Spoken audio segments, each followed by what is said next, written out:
Hello students, so now we are switching over to practical number 7. In practical number 6, we have seen the speed control of induction motor. One was the squirrel cage induction motor, one was the slip ring induction motor, and we used two different methods of speed control, one auto transformer and other using a variable frequency supply. Now again we are going to perform one more experiment, that is practical number 7, which is control the speed of given 3-phase slip ring induction motor. Practical significance of this particular experiment is we want to control the speed using rotor resistance start. So we will see the significance. Slip ring induction motor is widely used in industries. We know slip ring induction motor is used because it is providing two advantages. One is that it can provide high starting torque and then it can give the speed control. So that's why we are using this method of speed control of slip ring induction motor. Slip ring induction motor is widely used in industries since it is easier to obtain its speed control by varying the rotor resistance starter. That means the steam starter, we can use it firstly for starting the motor by serving first purpose, that is to limit the starting current, and secondly using the same rotor resistance we can control the speed of the motor. So thus it is causing a reduction in the initial investment. You can install one single resistance starter and that you can use either for limiting the current as well as for controlling the speed. Further, the rotor resistance starter is used to reduce the starting current, improve the power factor and to produce high starting torque. That means you see that this single rotor resistance starter, it gives four advantages. Firstly, it reduces the starting current. Secondly, being a resistance, it improves the power factor at start, because cos phi it depends on ratio R by Z. So if you increase R, power factor will be improved. Thirdly, as you increase the resistance, it produces higher starting torque, and in addition to that, it makes us possible to change the speed of the motor using variation in this rotor resistance. So circuit diagram. If you see the circuit diagram, again this will be the induction motor, stator and rotor. Rotor terminals are connected to slip rings, so they are not taken outside, but the three output terminals of the slip rings are taken outside. On the panel, they are given the names as S dash, S dash, S dash. Similarly, on the side you look one rotor resistance starter, and there also you will see that it will be having three terminals S dash, S dash, S dash. Then three mains terminal R, Y and B. So it is a simple connection. From mains terminal R, you make it connect it to ammeter. Ammeter second terminal to R phase of the stator. Y terminal of the supply mains directly to the Y terminal of the stator. B terminal directly to the B terminal of the stator. So supply RYB is connected to the stator IYB using one single ammeter. In order to measure the voltage, you can either connect 1 voltmeter, but you should select the range of 0 to 600 volt, because input voltage is going to increase up to 440 volt. So remember, here you should not use voltmeter range of 300, but you should use a range of 600 volt if you are measuring voltage between the line. For example, R to Y or Y to B or B to R.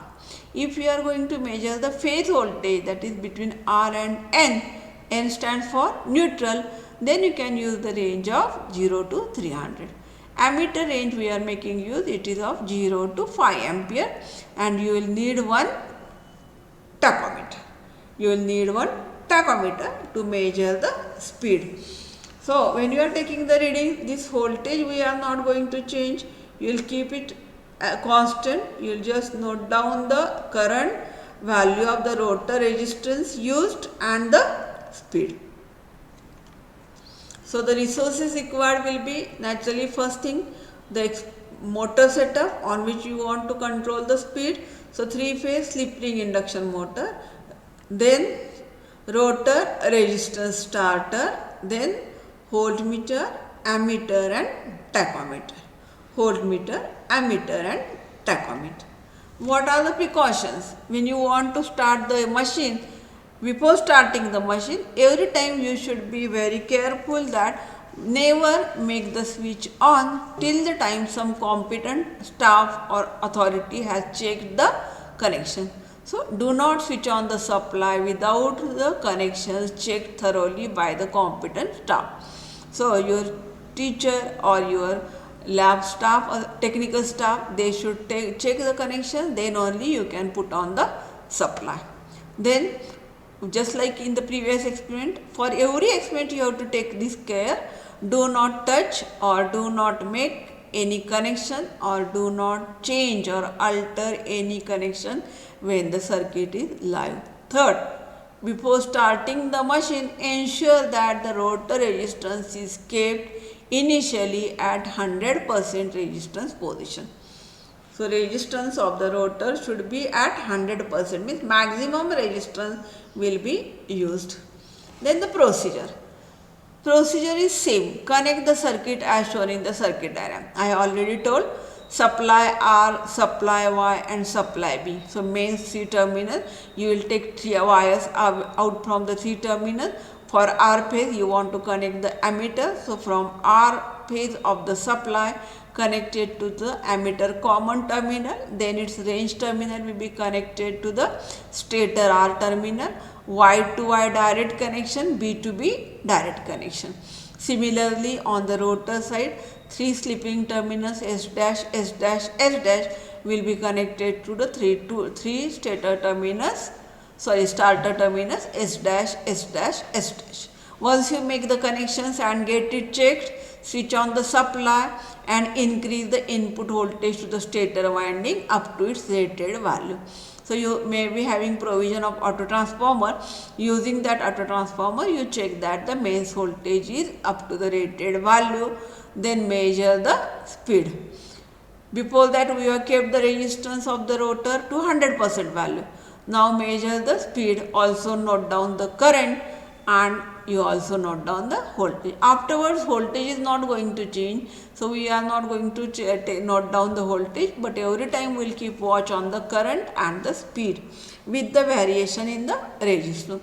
So after taking the first reading, now decrease the rotor resistance in steps. Actually exact marking is not available on the starter, but approximately we are going to take the reading.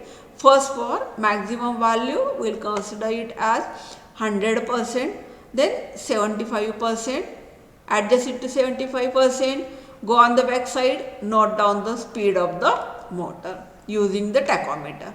Also note down the ammeter reading. Again decrease the resistance to 50%. Repeat the reading for motor speed and the current, and then same procedure you continue for 25% resistance value and 0% resistance value.